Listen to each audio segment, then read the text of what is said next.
Good evening, ladies and gentlemen. We are now resuming the meeting we recessed last night at 10 o'clock. And we will resume now calling and hearing from delegations. And I should note that Councillor Lischina was unable to join us tonight. And Councillor Lapworth, of course, has already declared a conflict and left the meeting after declaring the conflict, sort of a best practice with regard to conflict. And so, Madam Clerk, would you please call the next delegation? So the first delegation this evening is Mark Steinman. Mr. Steinman? We don't seem to have a Mark Steinman. Perhaps you could call the next one. And I don't see Fraser Dumont, so. Call the next one. So the next delegation is Al Wilmot. Mr. Wilmot, welcome. Council looks, everyone's refreshed. We're looking forward to your information. You're refreshed. Lots of questions. I just have a few things to say, and I'd like to thank you for the opportunity to speak to you and the councillors tonight, as well as my fellow citizens. And while I approve of the approach the town is designating the property as a cultural heritage landscape, and is subject to appeal, I'm still concerned that the OMB still get involved with this project and would like to have the opportunity to be a participant in this process if this should happen. I would like to thank the town staff for giving a fully comprehensive report on the subject application last night and fully support their recommendation to refuse the application of ClubLink Corporation. I've been involved with the noise level of airplanes flying over Oakville, and when volunteering at the Bell Canadian Open, have noticed that the downleg portion approaching airport is partially located over the proposed application site. It is the GTAA, Greater Toronto Airports Authority's proposal to make Toronto Pearson a mega airport and to double traffic. As a result, noise levels will increase. It has been pointed out by a consultant hired by NAVCAN that all interested parties should be involved prior to providing planning approval. This will affect all new and existing residents. I gather you have been involved in that process. I'm talking to Tom Adams. My last and final concern is the way the town handled the transparency on the OMB saw wet hearings, and it was embarrassing standing up as a participant and the town was not providing support, and I would hope that this transparency would be forthcoming throughout the whole procedure should it go that way. Thank you very much. Thank you, Mr. Wilmot, for your information. Are there questions? Thank you, sir. Next delegation, please.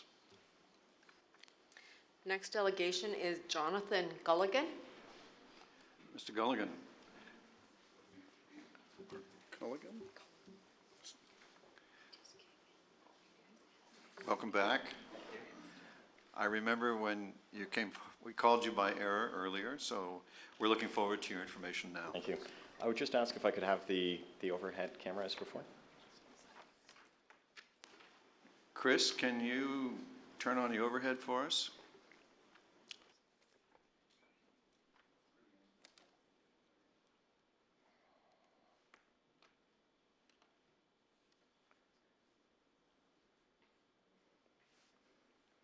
So my name is Jonathan Colligan, and I'm speaking as an Oakville resident.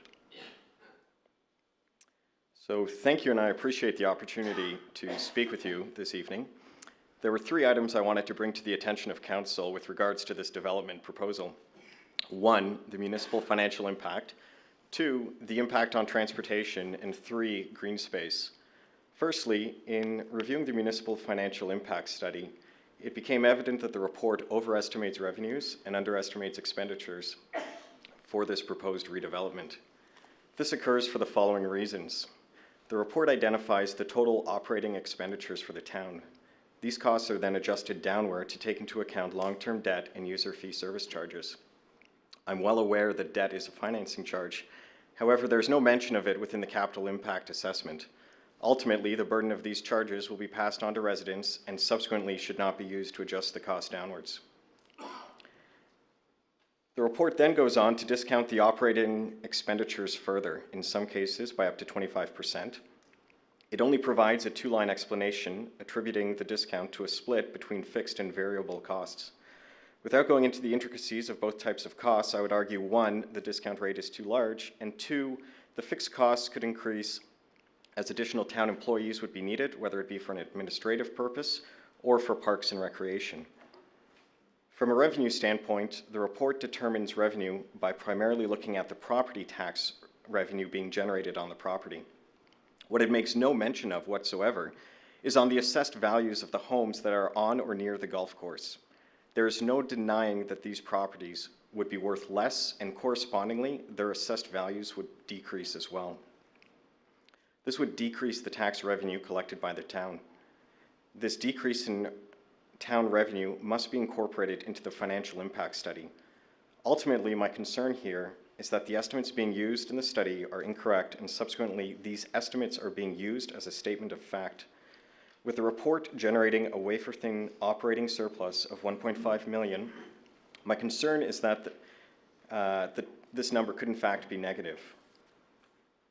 I did want to make mention about this $1.25 million windfall as well that's been circulating in the news that will benefit the city and mentioned by ClubLink. If you're going to discount or reduce any number, I believe it would be this one, by the foregone tax revenue that should have been collected over the period of time that this has served as a golf course. Something similar like that has occurred in Toronto.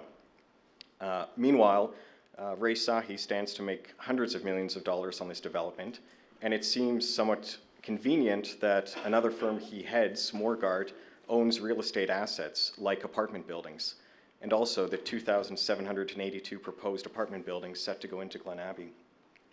So make no mistake about it, the only person or group that will benefit financially from this application would be Ray Sahi. The next item I wanted to bring to the attention of Council was the Transportation Considerations Report submitted by ClubLink. Their model presumes the completion of Upper Middle Road being expanded from a 4-lane road to a 6-lane road by the year 2027. As odd as it is to contemplate the same number of lanes as parts of the QEW plowing through Upper Middle Road, it's even more discouraging to see in the report that even with the extra capacity of 6 lanes being added to Upper Middle Road, many of the intersections are still assigned an E to their level of service. I can assure you that E most certainly does not stand for exceptional. Much like a school report card, an E is a failing grade. According to the Transportation Research Board, an E level of service can be described as unstable traffic flow operating at capacity. Flow becomes irregular and speed varies rapidly because there are virtually no usable gaps to maneuver in the traffic stream, and speeds rarely reach their posted limit. Any disruption to traffic flow, such as merging traffic or lane changes, will create a shockwave affecting traffic. Any incident will create serious delays and drivers' level of comfort becomes poor. The ClubLink report also provides volume to capacity ratios. In many cases, these ratios are around or above 1, meaning that these roads are at or over capacity. And this is with 6 lanes on Upper Middle Road. Lastly, I would like to discuss green space. The premonition that ClubLink is opening up the tabletop portion of the lands is a joke. When an apartment building is built, you won't have residents of Oakville clamoring to walk around the building. I think we can all look past the idea of ClubLink being a benevolent social planner and giving the valley holes to the people of Oakville.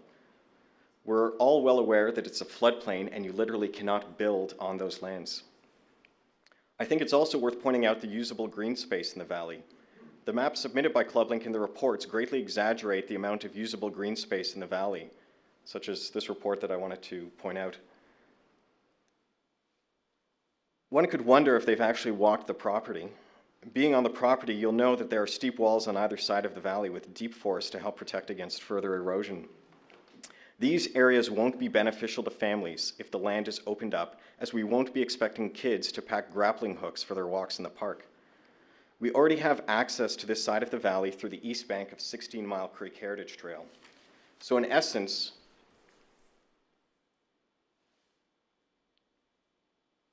we're giving up this entire portion of land for access to these areas that I've highlighted in red.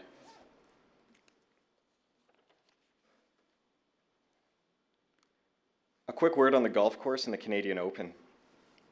We've known since 1999 that Glen Abbey was no longer going to be the home of the Canadian Open.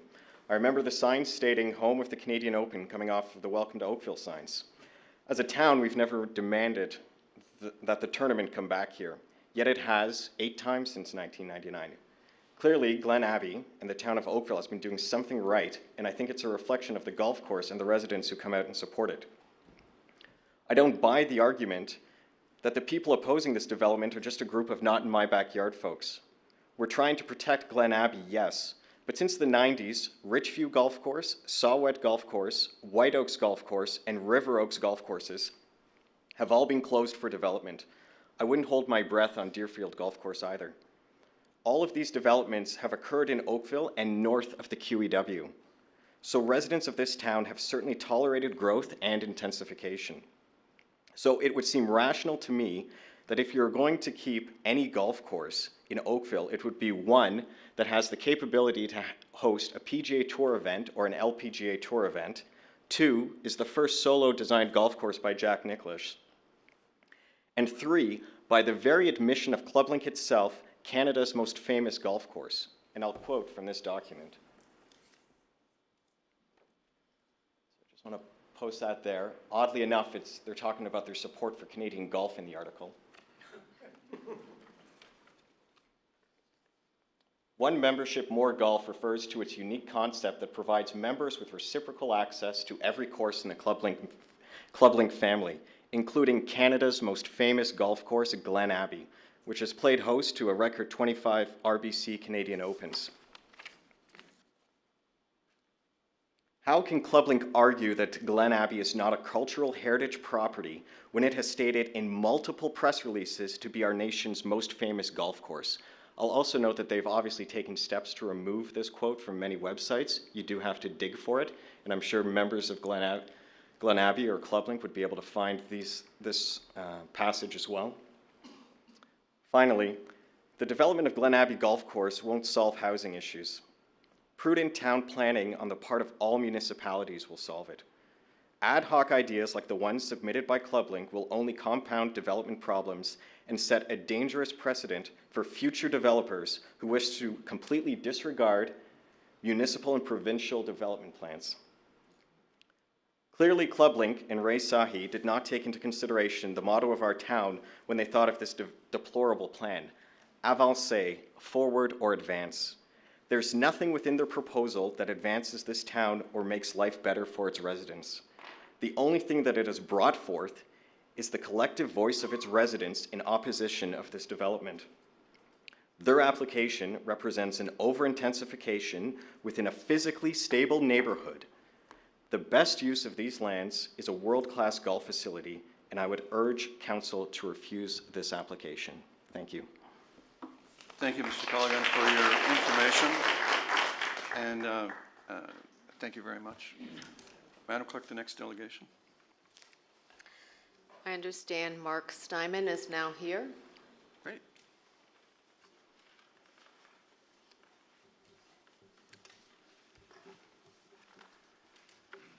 Welcome, Mr. Steinman. Thank you. Council is looking forward to your information. Thank you. Good evening, Mayor Burton, councillors, town staff, and fellow residents of Oakville. Thank you for the opportunity to speak on this pivotal issue. Although I do not live directly in Glen Abbey, the neighborhood, I've been living in Oakville for over 31 years, and in the last 27 years in the Fallgood neighborhood.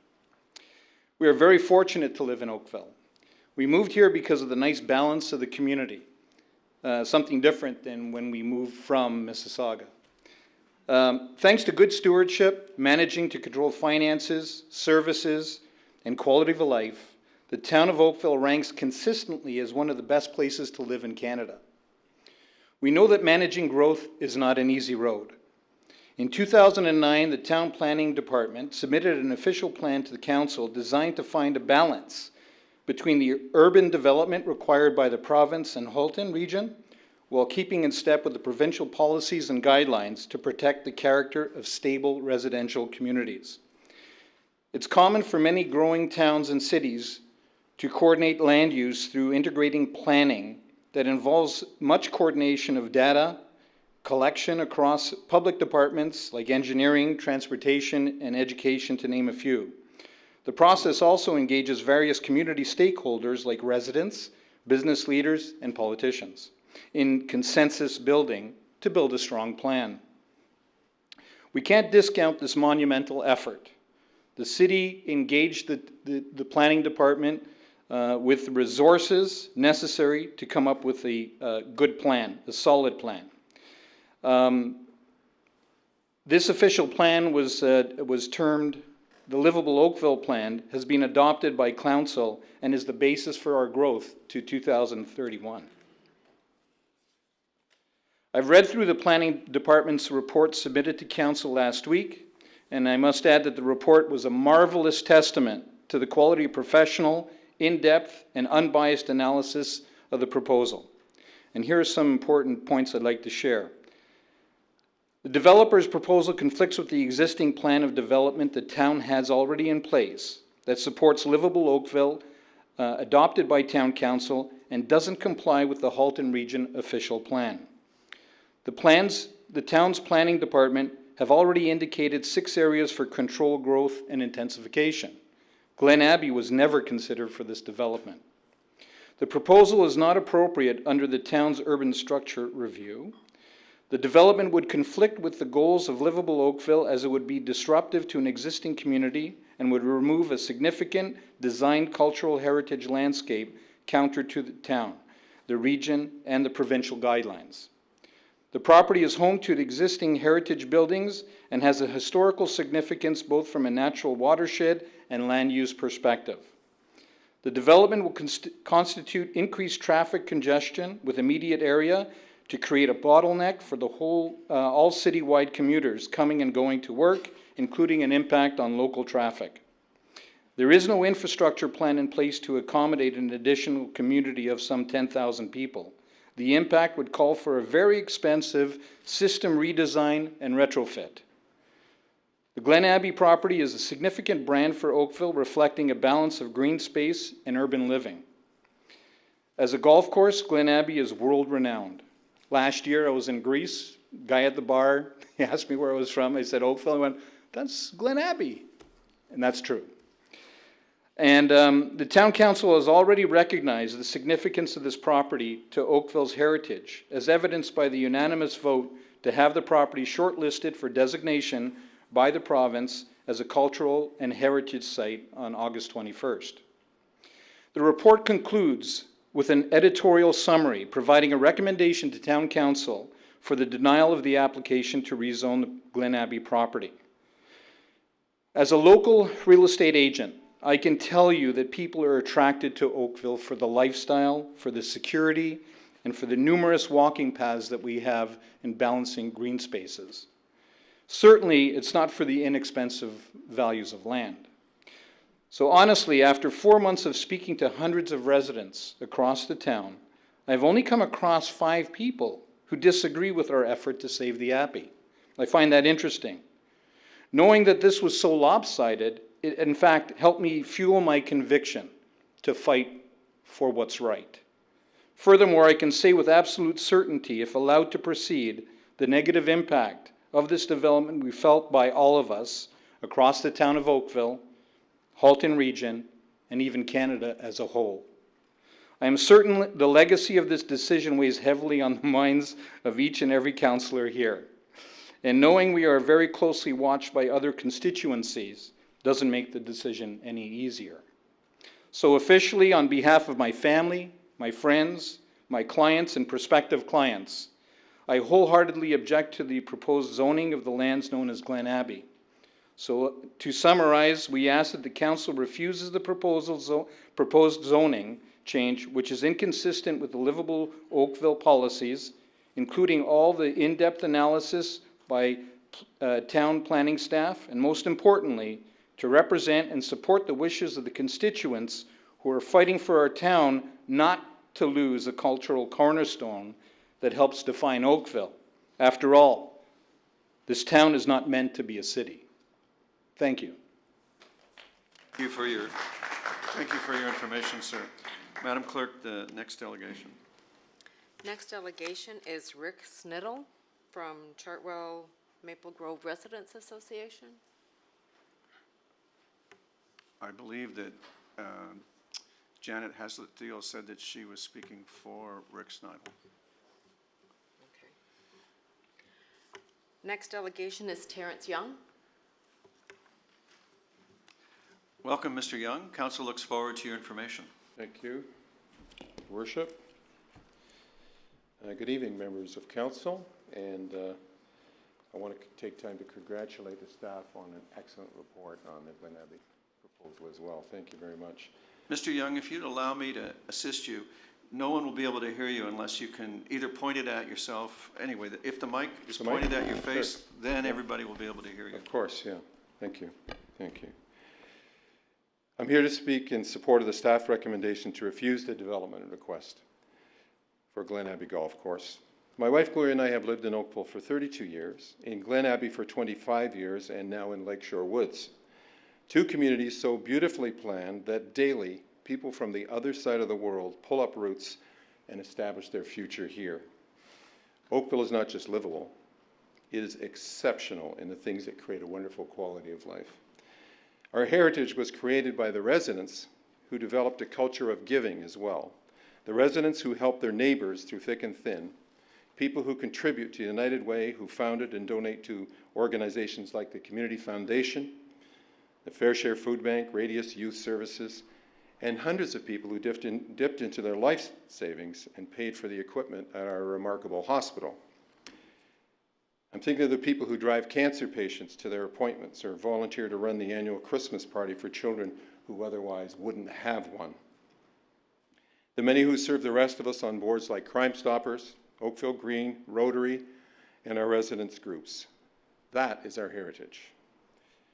Our residents also preserved our environment and made it accessible. So Lake Ontario, trees, trails, and green space like Glen Abbey Golf Course, which provides much needed relief from asphalt, concrete, structures, roads, traffic, and noise.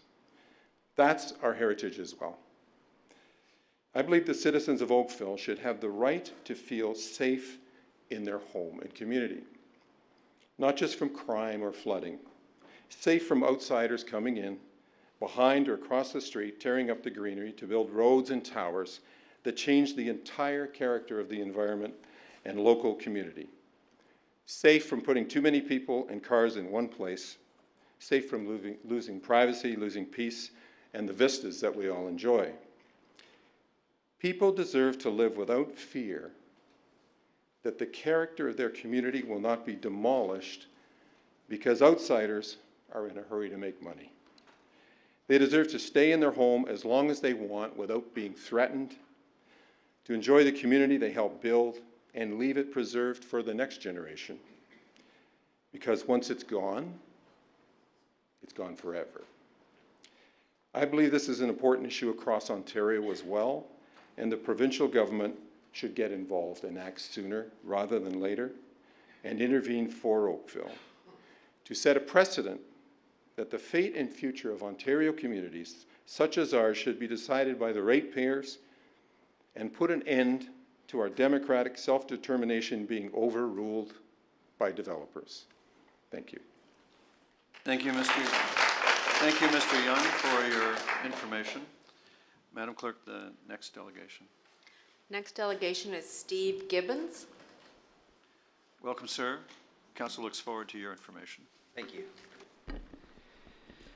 Good evening, members of Town Council, town staff, and members of the public.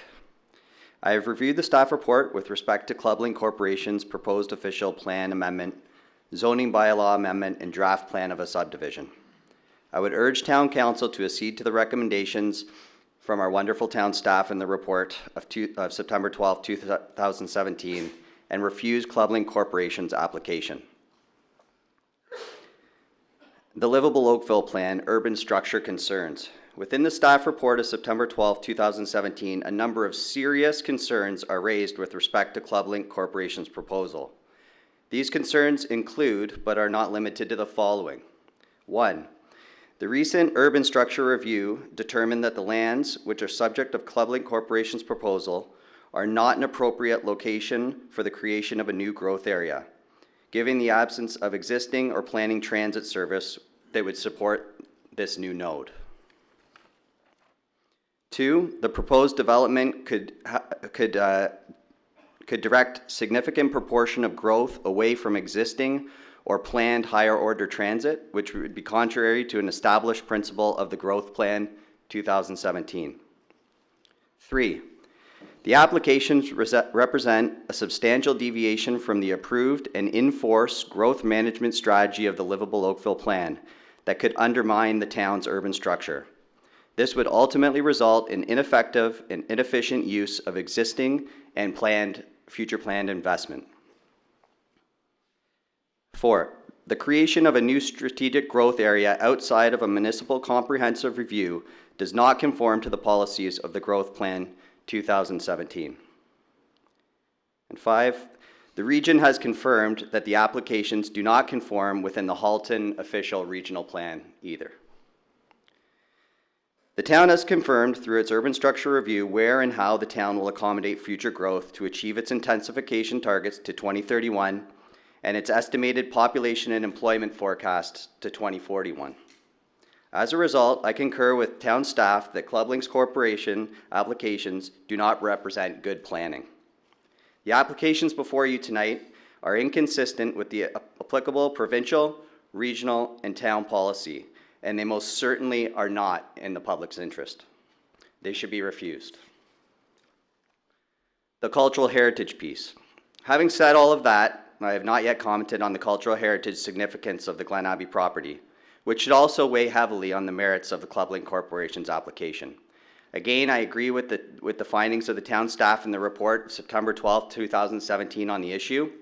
1, in not conserving significant cultural heritage landscape, the proposed application is not consistent with the provincial policy statement, the PPS 2014, and does not conform to the growth plan of 2017, section 167, subsection 5 of the Halton official plan, and the cultural heritage objectives and policies of the Livable Oakville Plan. 2, ultimately in the report, town staff formed the opinion that any proposal resulting in the removal of the golf course would not conserve the cultural heritage value and the heritage attributes of the cultural heritage landscape. As a resident of the town of Oakville, I agree wholeheartedly with the town staff's assessment on this point, and again would urge council to accede to the recommendations with respect to the application before you. I would urge town council to see the Livable Oakville Plan as a form of social contract between the town and its residents. It is a tool by which the town informs its residents on how and where it will accommodate future growth. Residents should feel comfortable and confident in making decisions about where they want to live in any given urban structure, relying on the detailed framework that has been set out for them by the town, which has been done for us here. There should be no surprises, and the citizens of Oakville rely on the town to be diligent and to adhere to the guiding principles of strategic planning. From a lay perspective, the word planning itself lends itself to the concept of organization and forethought. The Livable Oakville Plan represents good planning, and looking at all of the information before Town Council tonight, the application submitted by Club Link Corporation does not. The residents of Oakville rely on Town Council to endorse only those proposals that will allow our town to grow in a manner that is consistent with sound planning objectives. As a result, please accede to the recommendations of town staff and refuse Club Link Corporation's application. Thank you very much for your time. Thank you, Mr. Gibbons, for your information. Madam Clerk, the next delegation. Next delegation is Chris Kolachuk. Chris Kowalczyk. Mr. Kowalczyk, council looks forward to your information. Good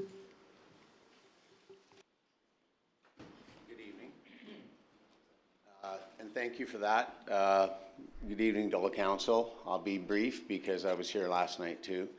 I'll cut to the chase. What everybody else has said, and everyone's spoken to it in minutiae. My thing is the bigger view in that, like you, I've been involved since we moved here in '77, been involved in Kerr Street studies since the '80s, participated in the high water mark of the public participation in the planning process when we did the Livable Oakville Plan group layout, which councillors participated in, as part of the Oakville's livable plan. And I went to meetings, you know, been going like you for years, and nowhere in that livable plan, which has been approved by the region, approved by the province, and the places to grow dictated that's what we had to do. We have our ducks in a row. That was the mayor's prerogative when he came in, was to get our planning together. We've done that. So my frustration will be is in the long haul, you know, the power plant didn't get here, and people said, oh, you know, that power plant's a done deal. And I said, you know, they don't know who they're dealing with in this town and how they get their ducks in a row, and the wealth. And I mean, just the people who have been here speaking to this issue are far more qualified than I am and bring much more resources to bear. So to the Club Link guys, think of the power plant. You should address us. Oh, I apologize. Through you to the Club Link guys, get ready for the power plant, I hope, episode where I hope they don't light of resources and time doing something that the people don't want. And parry and thrust, we're going to move the open up to Rattlesnake Point, which is a fine golf course, but on a hot day across the dump site isn't where you're going to put the event, all due respect to that facility. And now, in the sense of good, you know, good public relations with the people of Oakville, in a little, they've applied already preemptively for a demolition permit. So I hope, you know, heaven forbid what plays out in the long run when this finally, if it does get to the Ontario Municipal Board, heaven forbid, you know, where that state of reform is in that institution. But if someone who doesn't necessarily live in this community can come in with a ton of money, buy something that isn't zoned, it's zoned as a golf course, and decide that they want to do something the residents of the community don't want, boy, you'll never see me at a meeting again, because my cynicism will be beyond reproach. So good luck, and I support the town staff and their report and council's due diligence and you know, considering all the information, but it's not what the residents want. Everybody knows that. So thank you for hearing us out. Thank you for your information, Chris.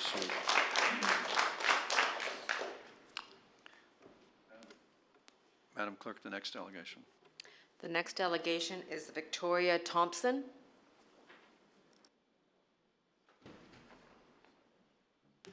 Welcome, Ms. Thompson. Council looks forward to your information. Thank you.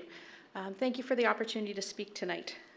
Mayor Burton and councillors, I'm speaking in support of refusing the development plans proposed for the Glen Abbey Golf Course. The staff has put forward a logical and evidence-based report which supports the vision of a livable Oakville. I'd like to share my personal perspective. I'm a newcomer to Oakville. Next month, we will have been here for 3 years.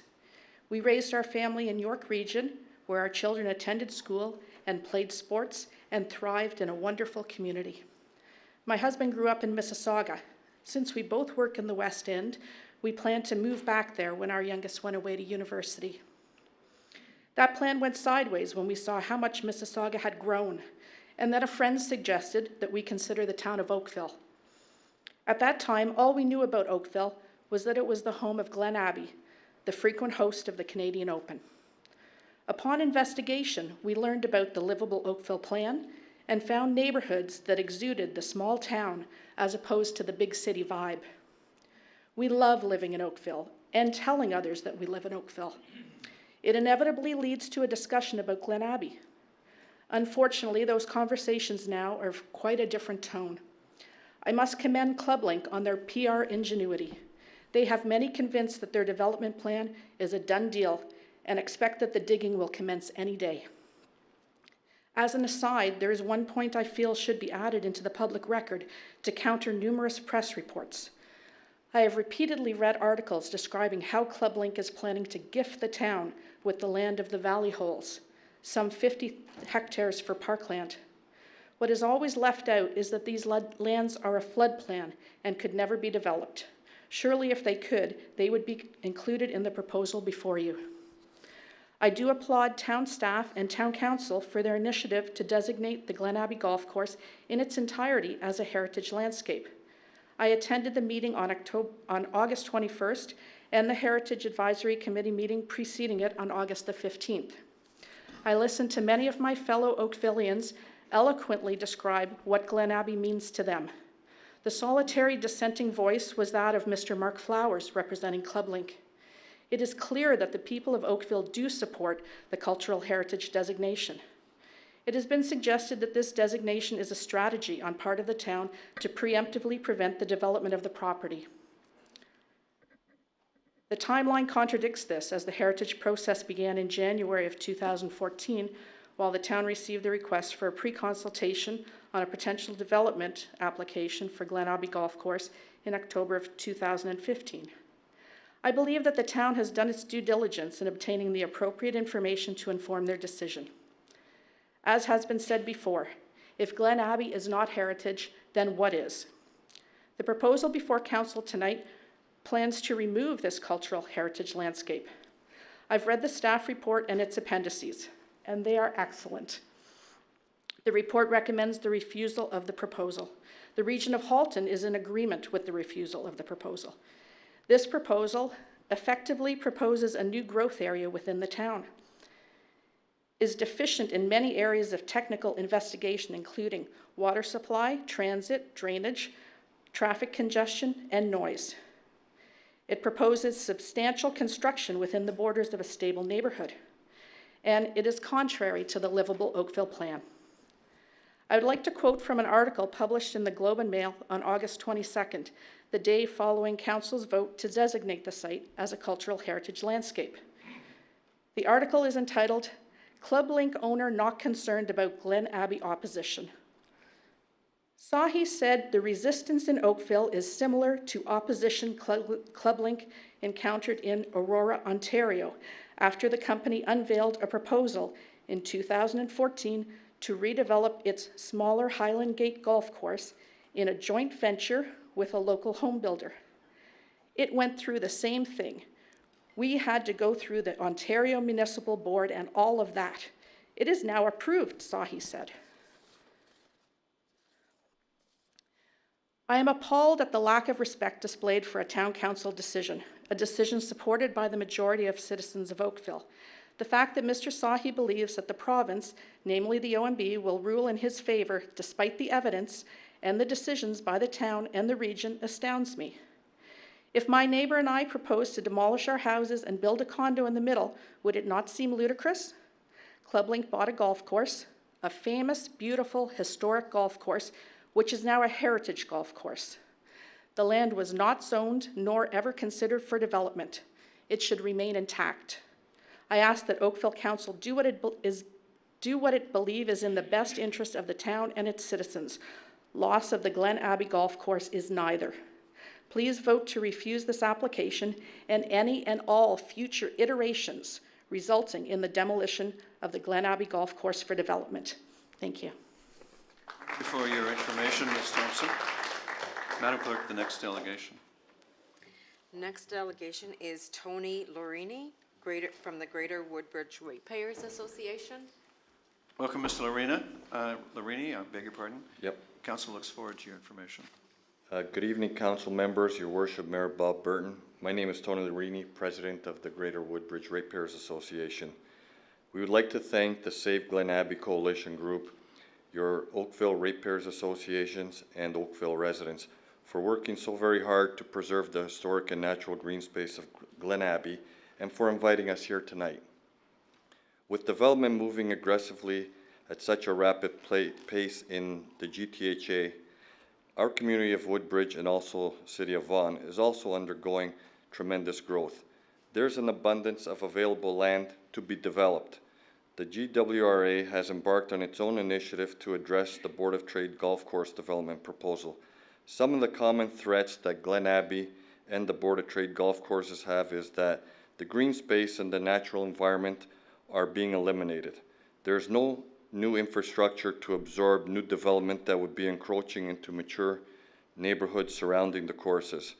The historic significance of the two courses is at risk. And lastly, the preservation of the existing mature neighborhood. The GWRA commends the support from the town of Oakville's municipal government with respect to the Glen Abbey golf course. We can relate to the Save Glen Abbey with regards to the green space and infrastructure concerns.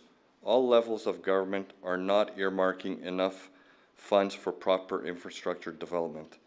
There should be a moratorium on any development to ensure that all monetary and infrastructure concerns are addressed and implemented beforehand. With respect to the preservation of the green spaces, the GWRA believes that governments are not doing enough to preserve and incorporate a healthy amount of green space. As an example, in the United Kingdom, municipal governments have laws in place to protect the golf courses as green spaces and are not subject to rezoning. Therefore, with regards to intensification to urban areas, we do not need to develop green spaces within the existing mature neighborhoods, as it creates too many issues. On behalf of the Greater Woodbridge Ratepayers Association and its members, we strongly encourage Council here tonight to prevent the permanent tremendous loss and devastation that this development would most certainly bring to the Oakville community.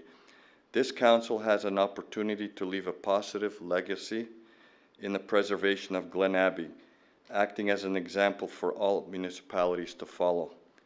Being participants in the decision-making process or sitting as spectators will be your legacy as elected citizens representing your community wishes.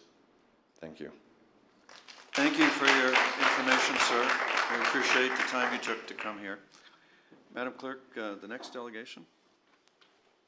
The last listed delegation is Mark Flowers. Mr. Flowers, welcome. Council's looking forward to your information. Thank you, and good evening, Mayor Burton, members of council. My name is Mark Flowers. I'm a lawyer with Davies Howe, and I represent ClubLink. In the limited time that I have, I don't propose to address all aspects of the staff recommendation report, nor do I intend to respond to various agency and peer review comments, other than to say that based on a preliminary review of those comments, we do not agree with many of the comments. And as well, we believe that a number of the other comments, in fact, could be resolved through discussions among the technical experts. And for reasons that I'll deal with later, those discussions have not occurred. Rather, in the time that I have, I intend to focus my remarks on 5 key topic areas. And the first of those is actually a topic that is largely omitted from the staff report, and that is the numerous public benefits that are provided by the redevelopment proposal. Perhaps chief among these benefits is the potential for a significant amount of land to come into public ownership as publicly accessible green space. This includes the entirety of the valley lands and a significant portion of the tablelands. Many of those who are in opposition to this proposal are characterizing the redevelopment as a loss of green space for the town. However, in its current form, the only people who are able to enjoy the use of this site are ClubLink members, golfers who are prepared to pay the relatively high greens fees, or those who might attend during the 1 week of the year in which Glen Abbey might host the Canadian Open. And of course, we know that Glen Abbey's days as host of the Open are numbered. By contrast, as part of the redevelopment proposal before you, 54% of the land area, equivalent to 124 acres, are proposed to be conveyed to a public authority as permanent green space for the benefit not only of those who would live in this development, but rather for the benefit of the entire community. This is an incredible opportunity for the town, an enormous public benefit, and yet it gets virtually no mention in the staff report. Council, however, should not forgo this opportunity to acquire these lands for the benefit of the town's residents, which we have proposed as a condition of approval of the applications. And you don't simply have to take my word for it. I've read many of the public comments that are in your package, and this is one comment from a resident of Oakville who states the opportunity quite eloquently. He says, "The private exclusive lands currently operating as a golf course when redeveloped will allow public access to a huge portion of the valley and top of valley parkland, extending a wonderful and heavily used trail and park system to the north to everyone," and he's bolded and capitalized everyone to make the point. The resident goes on to say he supports the repurposing of these lands, currently benefiting an exclusive smaller group of people to the larger community of Oakville, and we certainly agree with that sentiment. We're also confident that that resident is not alone in that view. From an environmental perspective, Club Link's redevelopment plan achieves a tree canopy of 42%. That exceeds the town's target of 40%. If we look at economic benefits, according to the report prepared by the town's consultant, so this is not Club Link's economic consultant, this is quotes from the town's consultant. The proposed redevelopment is estimated to generate $126 million in development charges. Given the site's location within the built boundary, its ability to readily access and efficiently utilize existing infrastructure, the proposed redevelopment will both pay for itself and contribute to other planned infrastructure projects by the town and the region of Halton. In addition, the town's consultant estimated the following benefits that would result from the redevelopment. Up to almost 7,000 person years of employment during construction and approximately 300 person years of employment on an ongoing basis at full build-out. Employment income of over $400 million for the redevelopment and total spending of up to $1.2 billion. The redevelopment proposal is also expected to generate approximately $30 million in incremental property taxes for various public authorities, including approximately $9 million annually for the town of Oakville. So obviously, numerous benefits. The second item I want to address in the staff report is that it seems to suggest that it has always been understood that the lands would remain as a golf course or some other open space use, citing a long since repealed policy that referred to Glen Abbey in that way. What staff has failed to note in conjunction with this statement are various instances involving the town where the redevelopment of the property or future potential redevelopment has been contemplated, and all of these instances are well in advance of Club Link's applications. First, in the 1993 report of the Conservation Review Board, and that was when the property was first proposed to be designated by the town under the Heritage Act. The board recommended that some land surrounding the Raydor Estate House be included within the designation to ensure that it would create a suitably sized lot for a large home should a subdivision, and I take it meant a residential subdivision, or other use replace the golf course in the future. Second, in a report to Town Council regarding what was then OPA 139 in September 1998, staff noted that the RCGA, which was the owner of the lands at that time, had requested that the official plan of the town recognize that if the existing golf course use were to cease, that the site could be used for future residential purposes. And in response to that request, town staff advised that any future use of the site, aside from the golf course, should be subject to a detailed study and review, a separate amendment application, and a public consultation process. And of course, that's exactly what's happened here over the course of the last year. And finally, most recently, in a report commissioned by the town in June 2006, presented by the town in evidence at a provincial tribunal, the ARB, in 2009, a professional land use planner retained by the town concluded the following in respect of the Glen Abbey property. I got 4 quotes. The first, the residential use of the tableland portion of the site would be a valid and reasonable alternative use of the lands. Secondly, a residential development consisting of a mix of housing forms would represent the highest and best use of the site. Third, an application submitted to develop the Glen Abbey Golf Club tablelands for residential uses would have merit and would be given serious consideration by the town. And finally, amendments to the official plan and zoning bylaw would be necessary for the redevelopment of the golf course for residential uses. And the planner concluded, again, town planner, or retained by the town, based on existing policy in the official plan and recent decisions, it is reasonable to expect these amendments would be approved. So again, this is not Club Link making these statements. These are statements made by a provincial tribunal, by town staff, and by a consultant hired by the town, all contemplating the potential redevelopment of the golf course for residential uses long before Club Link submitted its applications last year. Now, the 2 main areas of focus in the staff report, of course, are cultural heritage and growth management, so I'll deal with those now as my 3rd and 4th discussion topics. With respect to cultural heritage comments, there appears to be a failure on the staff's part to recognize that to conserve, and that's the word that's used in the PPS, to conserve cultural heritage resources does not mean no change is permitted, it doesn't mean that the heritage resource must be retained in its entirety in situ. ClubLink strongly disagrees with the contention in the staff report that the entirety of the golf course has cultural heritage value and that any development resulting in removal of the golf course would not retain the cultural heritage value or interest of the lands. If the implication is that ClubLink would be required to operate and maintain a golf course in perpetuity, this represents, in our view, a fundamental misreading of Ontario's cultural heritage legislation and policies.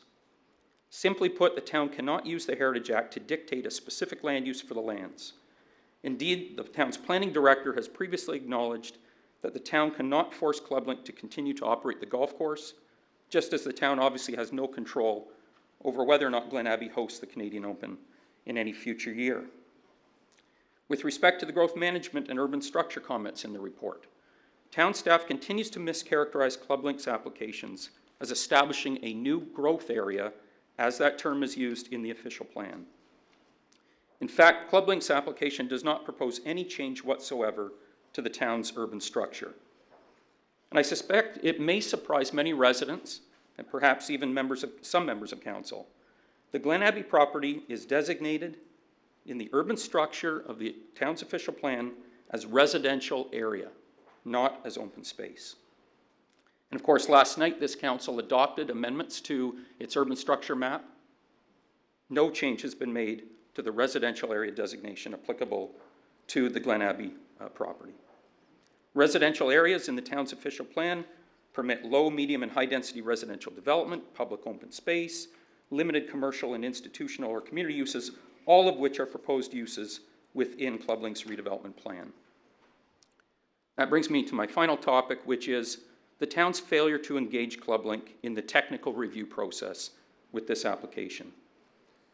Following the circulation of ClubLink's application materials to various town departments and external agencies, we understand that the town's planning department requested that comments be received by those other departments and agencies by July 31st.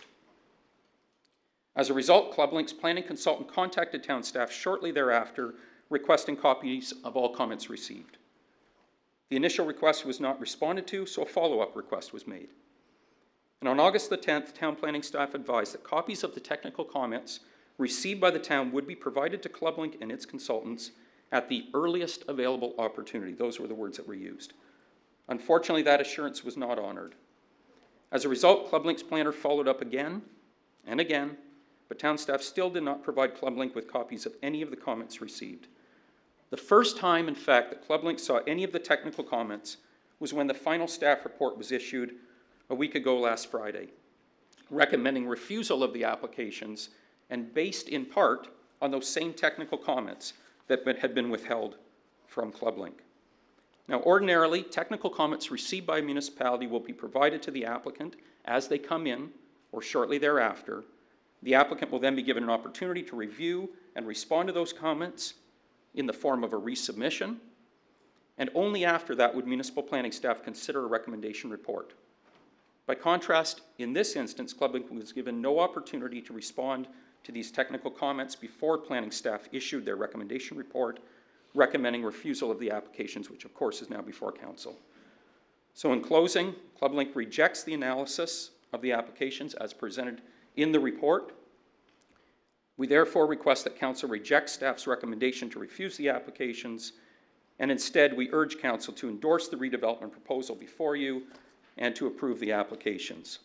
I thank you, Mr. Mayor, for granting me an indulgence of some time, and I do have a copy of my submissions to hand up to the clerk. Thank you very much for your information and the courtesy of the copies. We appreciate it very much. Thank you. Thank you, sir. Madam Clerk, are there other delegations listed? No. Are there other members of the public with information, new information for council on this matter? Yes, ma'am.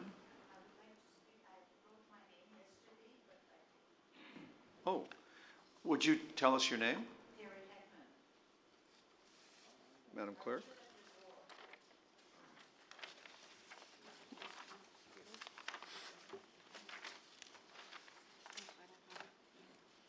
She signed at the door, she said. Anyway, in any case, that's why we poll the audience, and you're welcome, and council's looking forward to your information.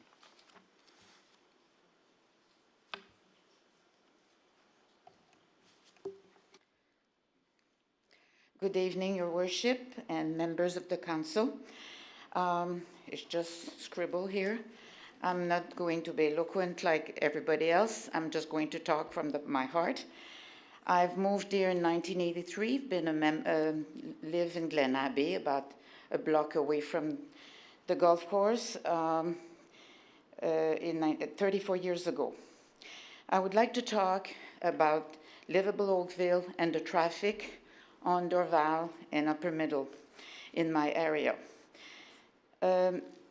February 13, the day, 2017, the day before Valentine's Day, I was coming back from shopping at Superstore on Upper Middle, coming home, going west.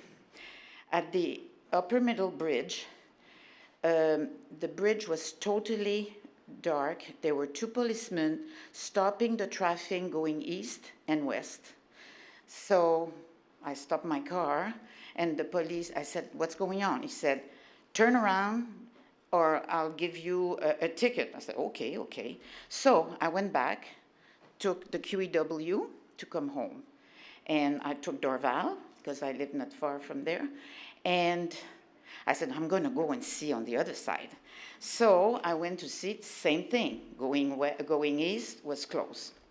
So I thought it was very strange because I didn't see any lights like a traffic accident or anything. It was pitch black.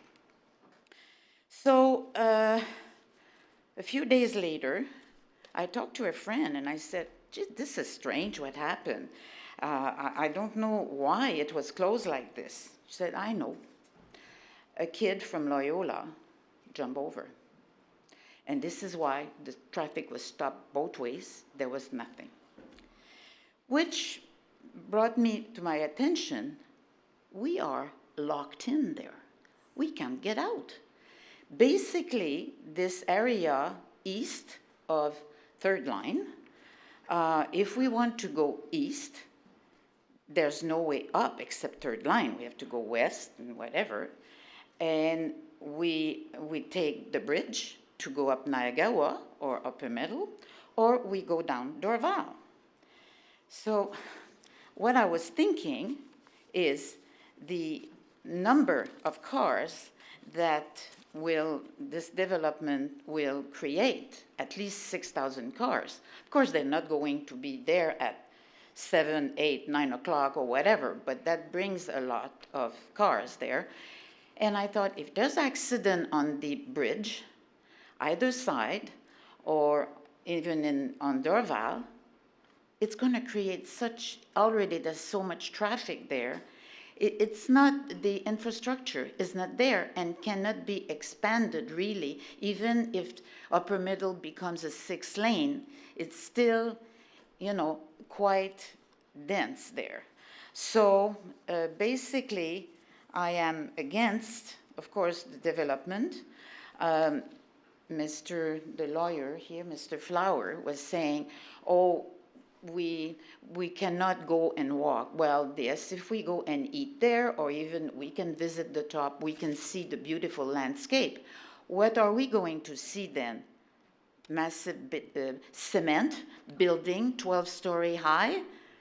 There won't be that much. And going down, well, yes, but as one other person said, it's often flooded and all that. So, I think this is not suitable at all. And as I was reading also from the Globe and Mail that Mr. Sahi wants to develop basically most of the club links because it's a development company, and the area of Ontario, north of Toronto and all that, all the green space will be taken out for development. There won't be, if the province allow that and everything, it will be not livable anymore. And a strange thing is Mr. Rai is 71. President Trump is 71. Mr. Sahi is a developer. President Trump is a developer. Mr. Sahi is greedy. Guess what? Right? How many billion can you put in your casket? 6 feet under? That's my last word. Thank you. Thank you for the information and the insight. Yes, ma'am? I'm going to take all of 2 minutes. All of 2 minutes, yes. I promise. New would be preferred, but. Yes, new, Anyway. yes, new. So my name is Moira Carcassonne, and I moved to Canada, Oakville, 12 years ago from Argentina. It's my first time talking to council, but this is something that is really in my heart, and my daughter, who's 10, is completely heartbroken because they're going to develop on her Glen Abbey golf course. So the only thing that I don't think has been brought to your attention yet is because we are already an established neighborhood, Glen Abbey. I live in Glen Abbey, 2 blocks away from the golf course. One of the things that hasn't been brought to your attention is the schools. Where are all those children that are going to be brought to this new development going to go? I've been part of many accommodation meetings in the Ward 4, yes, and all the schools over there are at capacity or over capacity with portables. So where are we going to put all those kids? Are they going to be bussed out somewhere else? Like, that is going to increase the traffic. Okay, so that's just one more thing to put into consideration before you make your decision. Okay, thank you so much. Thank you for your information. Oh, we have another hand over here.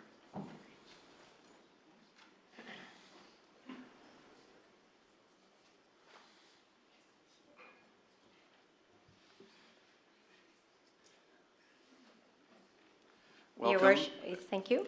Your worship, councillors, thank you for the opportunity. My name is Jan Van Hoeksloot, and I'm a Glen Abbey resident, not a golfer, live near Glen Abbey Golf Course. I wanted to just make 3 points that I'm not sure whether are really clear, and I'm concerned that they go on record. I don't know whether this goes to the OMB, not sure of the process. So I just want to make sure that as a resident in the democratic process, that we've covered all our bases, because that is what this is, a democratic process.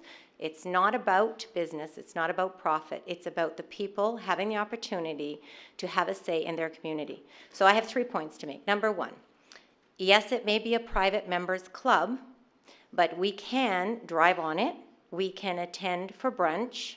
I have taken visitors who want to see the Glen Abbey golf course, who happen to be golfers, to go and see where the museum is. I walk my dog down Dorval all the time. And I appreciate, and I look, and I see people on the greens. I enjoy the space. I marvel, as much as it's a pain in the, you know what, every time the Open's on, I am so proud to see the people visit our town. And so it is actually accessed by the public. We might not be playing, but we enjoy it. That's the first thing. The second thing is the heritage point. And I'm actually speaking to a comment that Mr. Flowers made at the last meeting when you designated it a heritage site. And Mr. Flowers said that how on earth could we possibly designate every bush, everything that is in there as a heritage site? Well, Club Link has actually done that themselves. There is a fence around it. There is a fence around it that delineates that property. They put up a sign, they have it on their website, that it is the famous Glen Abbey Golf Course. That would imply that that's everything inside that fence. They have a cute, adorable little monk playing golf as their symbol. That would imply that there is some historic value to this property. That would be the Abbey that our streets are named after. Montrose Abbey, Monk's Passage, Priory Court, Rectory Lane, I can go on. We can even go back and further in history, and we can talk about the Iroquois Ridge and the Native people. But the reality is that Club Link put a fence around that property. And therefore, and they've even put a label on it to suggest that everything inside that property is historic. So you did it yourself to the bushes. The third thing is that he mentioned tonight that there are no infrastructure changes. And my question is, are you not putting sewers in? Who's going to plow the streets? You're asking to put new street lights in. You're asking to widen our roads. You're asking to have these kids come to our schools. Who's paying for all that? The developers will not be paying for all that. So it's not true that you're not affecting infrastructure. I guess I have one more point, and that is the traffic. Prior to Smith-Triller viaduct, just to speak to that lady's comment, we used to live south of the QEW. We now live in Glen Abbey, and I remember that there was an accident on the QEW. Now, ever since they put those new lanes in, you know, from Oakville Place to Dorval and put in Smith-Triller, it's been a little bit better. But there have been times that there's been an accident on the QEW, and we've been gridlocked, absolutely gridlocked. I can remember having to go to a class and could not get up third line. It was completely blocked because trucks are coming from Highway 5 and the other way. We need, I don't know how many, I didn't exactly get the quote of how many people are moving in there. We need it like a hole in the head in that area. We just do not need it. Anyway, I just, for the record, wanted to say that. Thank you for your time. Thank you for your information. Yes, ma'am.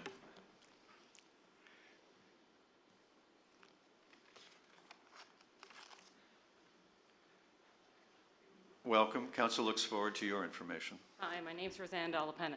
What I think was forgotten in all this discussion is that Cub Links is a publicly traded company. It may be managed by a bunch of executives that, in my opinion, should be fired. I am personally, after this debacle, going to buy a share, show up at their annual meeting, and demand how this travesty and how this decision-making came about. Mr. Rabi's a developer, but he's using public money to achieve his objectives. So every shareholder that has bought a Club Link stock should be ashamed of what's happening before this council, and that's how I would like to end it. Well, I'm not sure what that has to do with the application or the staff recommendation, but thank you for sharing the sentiments with us. All right, I'm going to confine the matter to table. I think we've received all the information that we could receive. Councillor O'Meara? I just have a question to staff, Your Worship, on something, if now's the appropriate time. Councillor O'Meara, you have the floor. Perfect, thank you. We heard from the applicant talk about what actually the designation is of Glen Abbey. I'm hoping staff can provide clarification in terms of what, through our official plan and perhaps even the region's plan, the zoning or the designation is. Thank you. Through you, Your Worship, to Councillor O'Meara, word designation is in reference to land use designations, which are on the schedules. The urban structure reference is not a land use designation, nor does it imply land use permissions. Within the context of the urban structure, it'll include things like the schools that are in the area, the parks that are in the area. It's a residential structural piece. But the actual land use designations would be private open space and natural heritage system, which exists in the valley lands. So those are different. The zoning reflects that. The zoning indicates O2 and open space and site-specific open space, and then the valley reflects the designations, which are implementing livable Oakville. Thank you. That's what I thought. I appreciate the clarification. Thank you, Your Worship. Thank you. On behalf of, well, let me see if I've anticipated anything here. On behalf of council, I think it would be appropriate for me to ask staff if, after hearing all of the submissions from the public and the applicant, do you stand by your recommendation, and do you consider that all of the comments have been dealt with properly in your report? Thank you, Your Worship, to you and members of council. So we have listened thoughtfully to the input this evening by all those in attendance, including representatives from Club Link. You should know that there's been a considerable amount of staff time and thought put into the preparation of this staff response. I've noted comments received by the applicant's agent this evening, and I was thinking that I was confident that the staff report had considered in the process of developing it. We had considered those issues, and I believe the recommendations before you reflect the proper view from the staff position to this council. So I do stand by the submissions reflected in the report, and based on the comments I hear tonight, I feel that it's the right recommendation to make. Thank you. Councillor Adams, do you still have a question? My question was almost answered. It was oh so close. Can staff be really clear about what is the recommendation? Because I've got the recommendation on page 93 of the agenda, and then I also have 2 pieces of paper with alternates. Oh, I'm sorry, Councillor. When we get there, Councillor Elgar was going to speak to that. But you have a freshly delivered recommendation on your desk, which I think you were just holding up, and that is the recommendation. This is the one. No, yes, yes. Thank you. My eagle eyesight, I can That is actually read that is some of those very good words from eyesight. here. Thank you, then my question is answered. All right. All right, Council, I think it's time for a decision. Councillor Elgar, did you want to? Thank you. Through your worship, I wonder if it would be possible to put the revised recommendation up on the overhead so people could see it as I read it.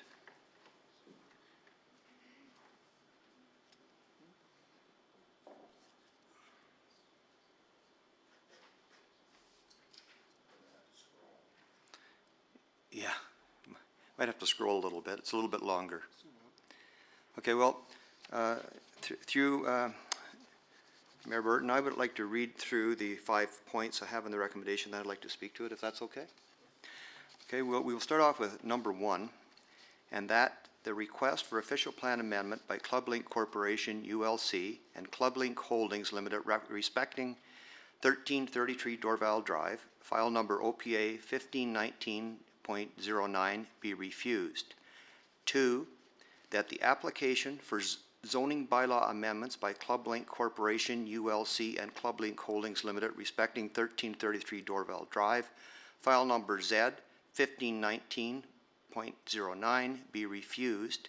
And 3, that the reasons for Council's decision to refuse the request for official plan amendment and application for zoning bylaw amendment, together the applications, include that the applications do not represent good planning and are not consistent or in conformity with the applicable provincial, regional, and town policy. For the reasons set out in the report from the Planning Services Department to Council respecting the applications dated September the 12th, 2017. And 4, that in making its decision, Council has fully considered all of the written and oral submissions relating to the applications that have been received, both those in support of and those in opposition to the applications. And 5, that the application for approval of a plan of subdivision by ClubLink Corporation, ULC, and ClubLink Holdings Limited respecting 1333 Dorval Drive, file number 24T-17003/1519, together with the report from the Planning Services Department to Council respecting the application dated September the 12th, 2017, and the written submissions received relating to the application and the oral submissions relating to the application made at the public meeting of Council on September the 26th and September 27th, 2017, be referred for consideration and decision-making to the Development Council meeting on November the 6th, 2017. And I would also like to speak to it, if that is okay at this time, Mayor Burton. I would like to start off by, I would like to take this opportunity to thank the community for being so engaged on this issue and for the residents of Ward 4 for being so passionate in their response to this application. Over the past year, I have heard from a great number of residents who have shared with me how important Glen Abbey is to their neighborhood and indeed to the whole community, and how it creates a sense of place. Residents have shared with me their personal memories of Glen Abbey and how important the golf course is to them and to their identity as residents of Oakville. Residents have shared their strong support for the policies set out in the Livable Oakville official plan and the vision it created by outlining where growth should occur and how stable neighborhoods would be preserved. The town's Livable Oakville official plan establishes a framework and policy context for decision-making on any planning application. It provided the context in which the application from ClubLink to redevelop the Glen Abbey Golf Course was evaluated by our professional planning staff. I agree with the community and staff that the ClubLink applications would fundamentally change the shared vision set forth in Livable Oakville. I agree that the proposed development for Glen Abbey Golf Course contravenes numerous policy requirements of all 3 levels of government, local, regional, and provincial. I agree that the proposed development is fundamentally incongruent with accepted principles of cultural heritage resource conservation. As a result, I won't be supporting the resolution presented. I will be fully supporting the resolution provided by staff before us tonight, and I would ask that all members of council stand with me and support this application, and the appropriate time I'd ask for a recorded vote. Support the recommendation before us, and I thank you for that. Councillor Duddick is next. Thank you, Your Worship. And thank you, Councillor Elgar, for the motion and your rationale behind the decision. Author Alan Lakin was quoted as saying, "Failing to plan is planning to fail." Well, our community has done a lot of planning to make our official plan, Livable Oakville, the best plan possible. We've spent years in consultation with our residents, consultants, and planning experts, not to mention our working in concert with our regional and provincial colleagues to make our Livable Oakville plan one that can accommodate the pressures of future growth while still maintaining a stable and thriving community. The planning application before us to develop the Glen Abbey property is contrary to everything we have strived to achieve in developing our comprehensive Livable Oakville plan.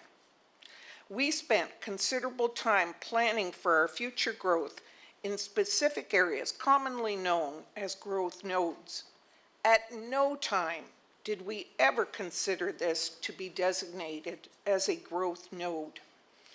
In staff's report, they provided us a comparison chart that reinforced the sheer size of what is being proposed in comparison to our other planned for growth areas.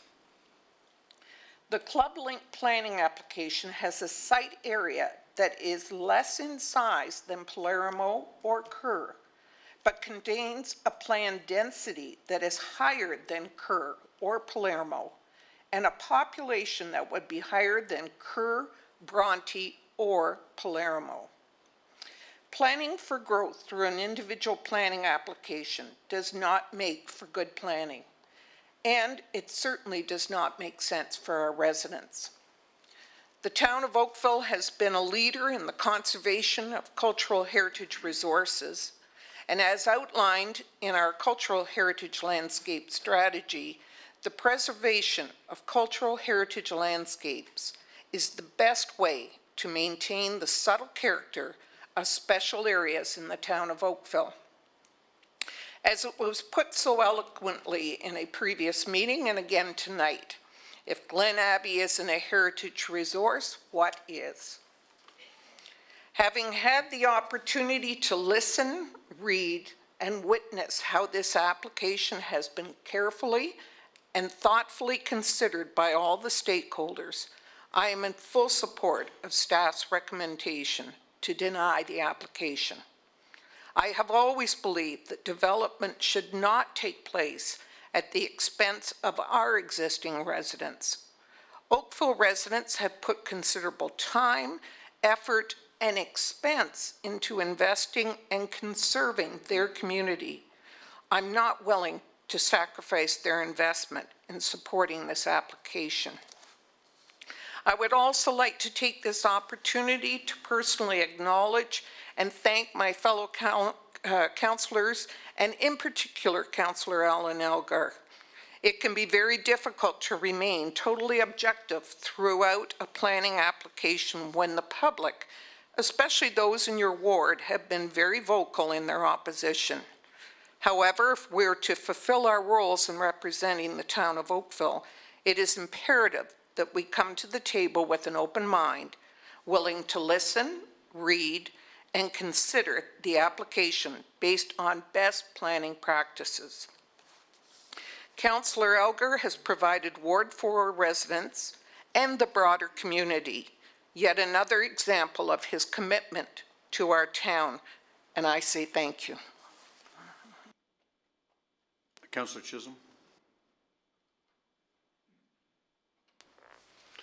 Well, thank you, Your Worship. I'll be brief. This has been a very comprehensive process, and I am so impressed with how we've dealt with this through the staff. Have done an excellent, top-notch job with respect to the reporting on this, and my gratitude to all the delegations that came forward. I've learned some things I didn't know before, and it's wonderful that we can come together as a community and bring this forward. And it is a major, how I say, is something that's not going to happen in this town for a long time. This is a major green space that we need to preserve, and I am supporting the recommendations of staff. Before I finish up, I just wanted to split it in two areas here. One is the technical component, which with respect to all the plans and so forth, I think we've gone through that, and I'm not going to continue on to repeat what is happening in those reports and what the reports are talking about. What I want to talk about is the quality of life and what we're leaving for our children and our grandchildren. This is something about the benefit. This is the benefit, and what really came home when Mr. Flowers said the benefit on the financial end. It's not about dollars. To me, it's about the quality of life of our neighborhoods, our stable neighborhoods. A benefit of getting more taxes, to me, is not a benefit. The benefit is to live in a stable and a healthy community and have the access to green space. And with all due respect to Mr. Flowers' presentation, I found it to be very weak. And we want to move forward. And my congratulations to everyone who's involved with this. I'm supporting staff's recommendation. Thank you. Councillor O'Meara. Thank you, Your Worship, and as has been said numerous times, thank you very much to the residents who we've heard from over the past 2 days and who have taken the time to contact us through various ways. I also want to thank staff as well, and when this development application came in, I was wondering who was going to pull the short straw there. So, Paul, you did yeoman's work on the report, and thank you very much for that. It was a very thoughtful analysis of the facts, and the depth and the breadth of the report speak to that in turn. And to go through the cultural heritage landscape process we did and listen to the residents and understand the report and understand the significance to a wide range of people, I entirely support the recommendation for denial based upon that in part. Since I was elected, I've been meeting and speaking with individuals in coffee shops, at parks, in the grocery store on the way out, and continue to explain to them how we are going to grow, how we are going to deal with traffic and congestion, and that there is a plan, and the plan goes through our urban structure areas, it goes through our growth nodes and our corridors, and that if we stick to the plan, we also get to protect our stable residential neighborhoods. And these plans have been developed through multiple levels of governments, as we've heard tonight, both provincially and municipally, and that by default, those plans have also said where we cannot take these large amounts of growth. And this development by default would be a growth area. In fact, as we heard in the presentation, it would be a quarter of all of the growth that we are anticipated to take by 2031. And we all have a plan. We plan with our families, we plan with our futures, and we all know that plans make success. And without a plan, we will not have success. So it's with that I am honored and happy to support the staff recommendation and Councillor Elgar's motion and the conclusions that our staff have reached and deny the applications. Thank you, Your Worship. Thank you, Councillor O'Meara. Councillor Hutchins. Thank you. I too wish to thank the staff for actually an amazingly detailed and logical and I believe very honest review of all the facts, pro and con. I intend to support you very much in denying the application as well. I believe that ClubLink does not comply with the town, region, or the province's growth plans. Obviously, that's gone into great detail. It would add a new growth node in an area with an inappropriate infrastructure, and the costs to start building the infrastructure to support it would be enormous. And Glen Abbey, in my opinion, is a cultural heritage landscape which fits all the definitions of such a landscape. So I don't see how the arguments against it being a cultural landscape really stand. So again, I will be supporting staff on their submission. Thank you. Thank you, Councillor Hutchins. Councillor Robinson? Thank you very much, Your Worship. I will attempt to be more brief than I really want to be at this time. I've been looking forward to this opportunity for quite some time. A few comments. These developments proposed by this application would have the effect of removing a significant design cultural heritage landscape that we're all talking about and replacing it with urban development, thereby failing to conserve a significant cultural heritage landscape. The applications do propose development to be a new and unplanned growth area. So much wrong with all of this. The region of Halton has confirmed that the applications do not conform with their official plan. The applications are inconsistent with the town's policy framework in the Oakville plan that establishes where and how the town will accommodate growth. That's our responsibility. The applications represent a substantial deviation from the approved and in force growth management strategy. The development as proposed is not consistent with and does not conform to provincial, regional, and town policy requirements. We've received a professionally detailed, well-designed report from our staff, and to all of them, thank you so much for putting so much of your working hours in life into this job that you have presented to us so effectively.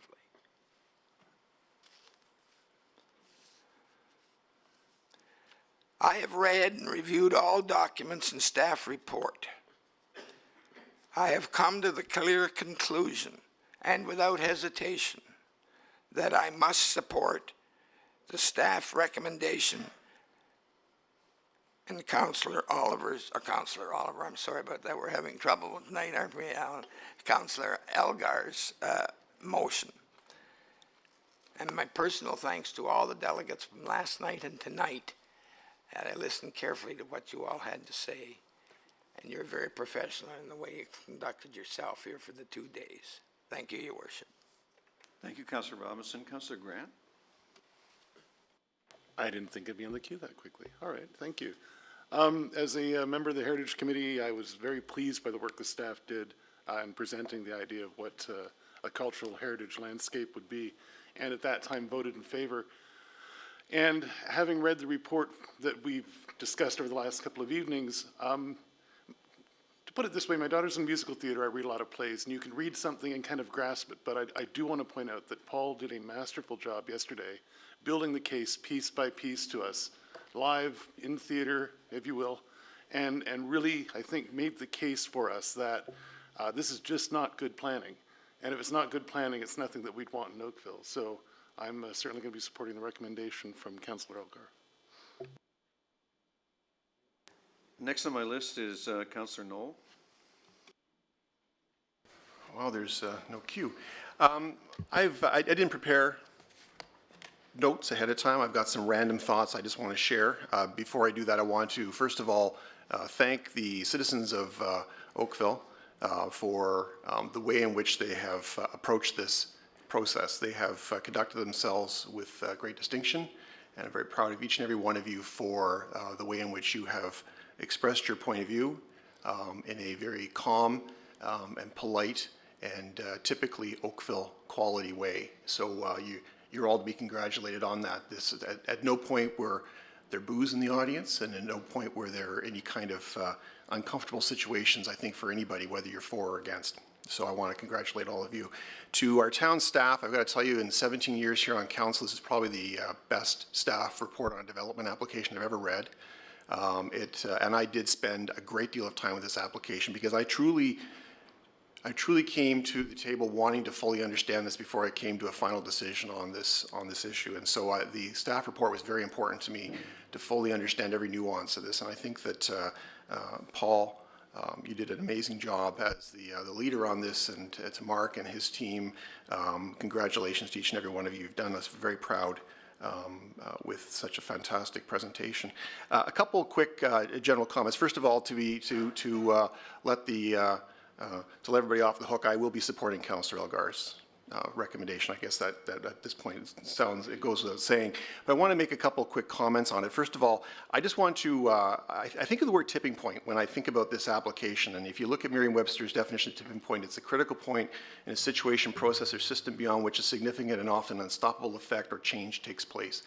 And if you think about some of the comments we heard from the staff in their report about the fact that the town and the region and the province and even the federal government have made certain planning decisions around how Oakville and Halton and the Western GTA and the Golden Horseshoe are planned, that's a system. That is a process. That is something which has been taken into great account. And to suddenly enter into that situation, something that has such incredible potential change to that system, that is clearly, by very definition of the term, tipping point, and we are at that tipping point right now. I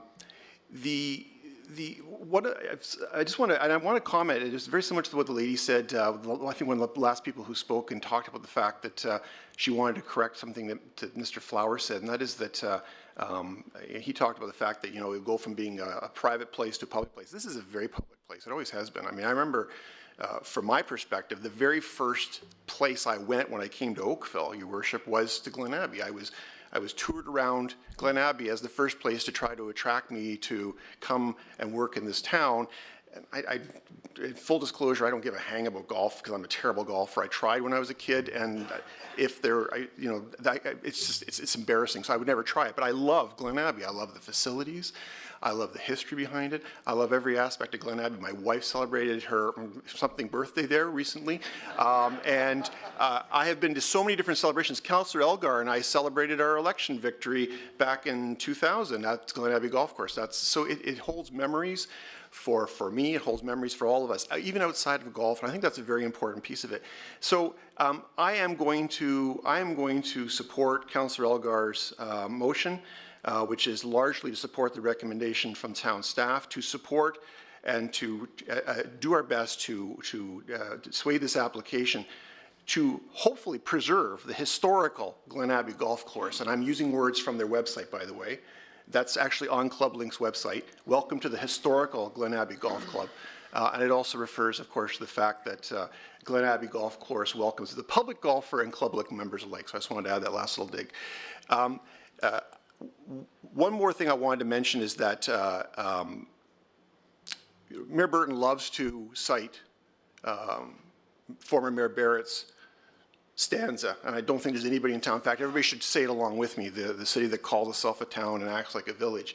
And it just seems to me, and I talked about tipping point before, it just seems to me that after hearing everything from all of you, from reading the staff report, from just the due consideration that I've personally given this and listening to my colleagues and just really getting to understand this, that this tipping point really changes that whole statement.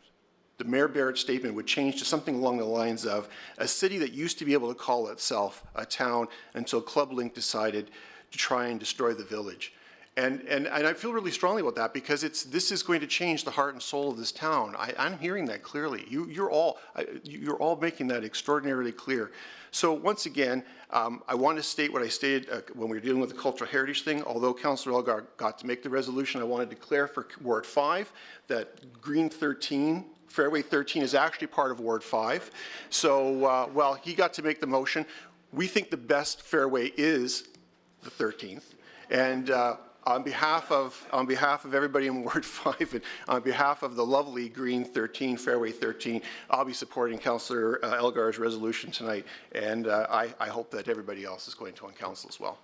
Thank you, Councillor Knoll, and for the light moments as well. Councillor Giddings. Thank you, Your Worship. I concur with my council colleagues, and I'd like to thank the residents who have been so involved with us for their passion and for their time. Having been involved with another situation in the town before I came to council, I know the amount of time that it takes and the number of meetings and the hours that have been put into it. I also appreciate the details provided by staff and by the proponent on this application, and I too will be supporting Councillor Elgar's motion. Thanks, Mr. Mayor. Thank you, Councillor Giddings. Councillor Adams? Thank you very much. I think I'm, with the exception of yourself, Your Worship, I think I might be the last speaker, and so everyone's already said what I was going to say. So in any case, I'm going to be very brief, therefore. I'm going to support the recommendation and the motion before us. It's this council and this community have worked very, very hard over the years to create an urban structure and a vision that we all support. And many of the speakers that we saw today and yesterday, and in fact, previously in some of the other meetings we've had on this subject, have been the same people who have come forward and taken part in our community discussions and engaged with our staff in building our shared urban structure vision for our town. And it's interesting to see those same people coming back and saying, we still agree with that vision that we created together, and together we should defend that. And our staff have written an excellent report, one of the best ones I think I've seen in my many years on council, and supporting their recommendations. I think it's a very good set of recommendations. Clearly the Glen Abbey Golf Course application is not the right place for a new node, for a new corridor. It's not where our town has agreed in its visioning exercises that we should have a ginormous new urban development. It's not the place that we imagine ripping up and destroying some of our culture. It is clearly part of our cultural heritage, and it's important to people all across town. We saw people in the last 2 days from every corner of Oakville, just as we did in previous meetings. We've had literally hundreds of people joining us and supporting their community's vision for Oakville, and none of that includes a massive development in this location. And so for all of those reasons and many more that are well outlined in this report before us, I'm supporting the recommendation.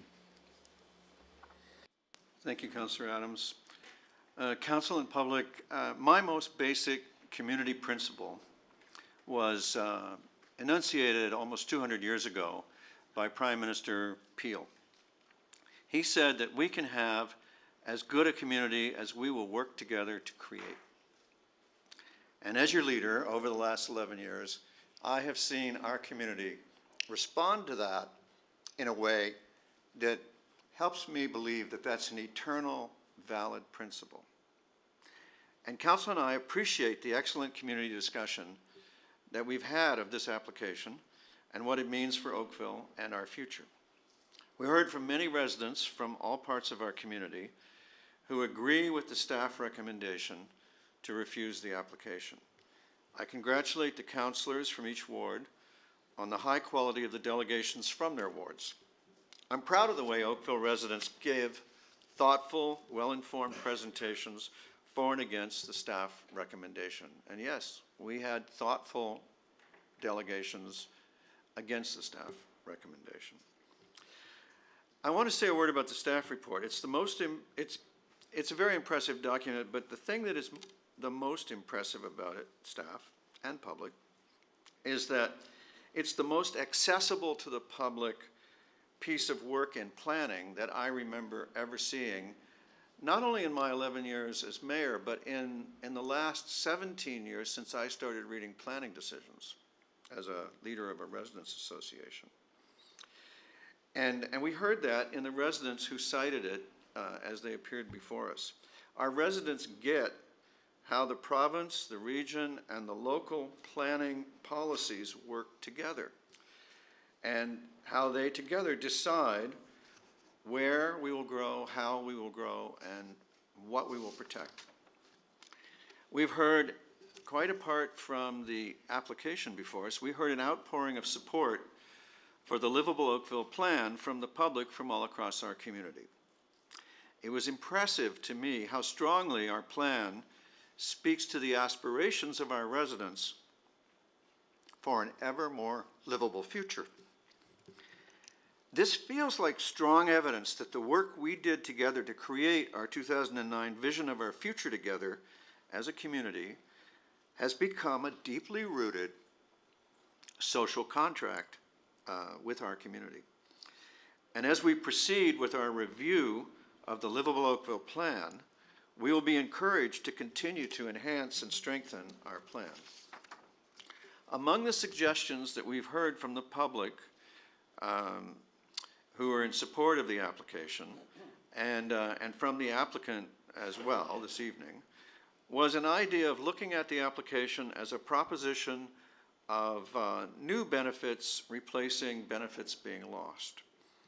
The proposition sounded to me like to grant approval for housing on almost half of the golf course and to receive in return public access as parks and green space for the rest of the golf course. People have spoken of their perception of that. My perception may be a little bit different. While the messages received in my office have run overwhelmingly in support of the staff recommendation to refuse the application, I want to acknowledge that other residents that I know and respect have written or told me that they support the concept of an exchange of development approval for public access to approximately half the land involved. Now, lost would be the various benefits the community has enjoyed as a result of having the Glen Abbey Golf Course as a vital part of our community for 40 years. Those benefits have been amply mentioned, and I won't detain you longer to rename them. But let me call this application a very unusual and unexpected way to mark the 40th anniversary of a world-renowned feature of Oakville and of golf around the world. There's more to this, I think, than to weigh old benefits against proposed benefits, whether they're real or only apparent. The more important thing to me is that the application asks us to ignore its failures to conform to provincial land use policies that our staff have identified as applicable to the property, and to disregard the town and regional land use policies that staff have identified as applicable to the property and not met by the application. I want to thank the applicant for his submissions also. And after considering all that I've heard, I've reached the point where I'm left with these remaining concerns. Number one, the development proposal is in the wrong place. Number two, the development proposal destroys our cultural heritage landscape. Number three, the development proposal is corrosive of the integrity of our town's urban structure. Number four, the development proposal is disruptive of our planned and existing infrastructure and services essential for a complete community. And as an aside, I want to mention that a complete community is a kind of social contract promised by the province to all of its residents who participate in growth and in planning. Complete community is a phrase from the province's rules on growth. Fifth, the development proposal is a radical deviation from the provincial growth plan.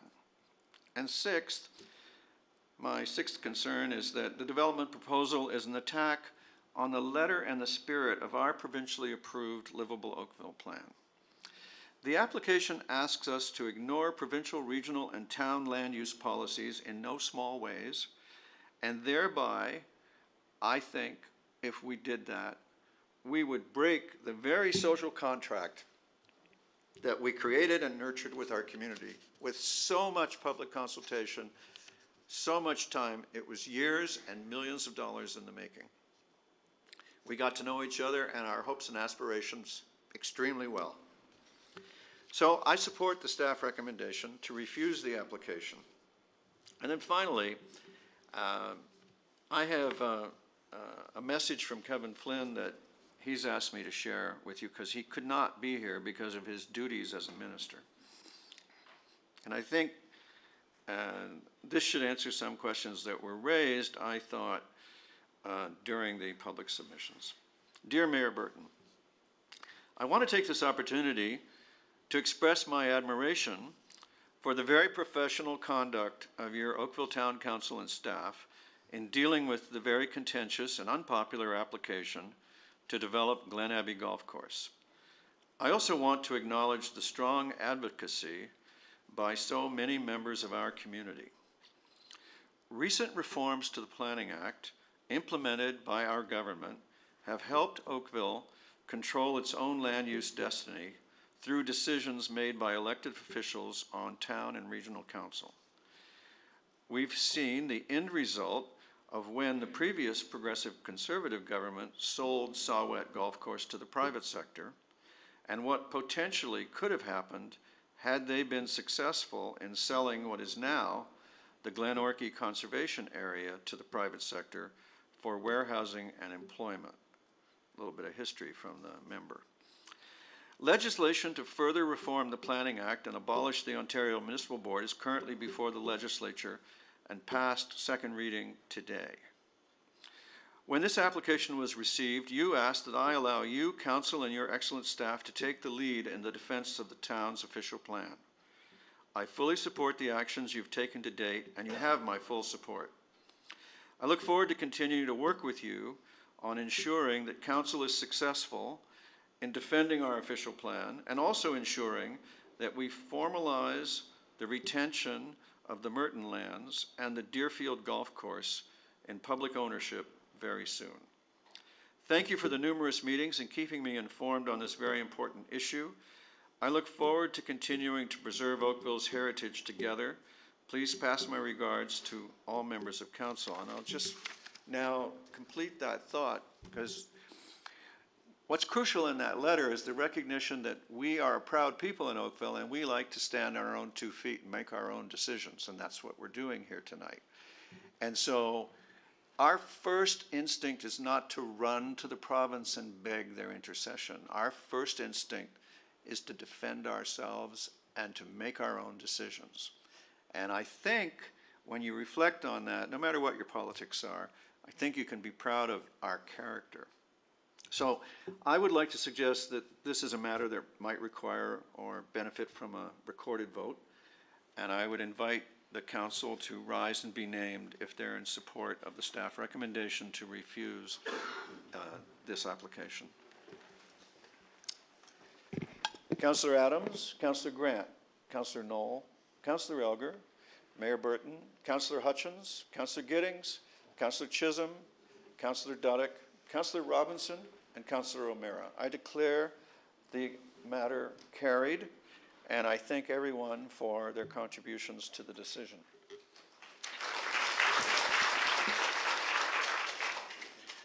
As welcome as it might be, it's against the rules and I'm supposed to enforce them, so thank you for that. Council, we're not done. We have a Special Heritage Oakville Advisory Committee item before us. And let me see here. So we need if you're satisfied with the report and have no questions, we need a member to move receipt of the minutes of the Special Heritage Oakville Advisory Committee meeting of September 19th.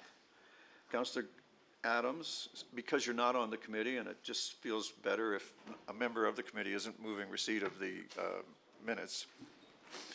All those in favor? And that is adopted. Now, we still aren't done. We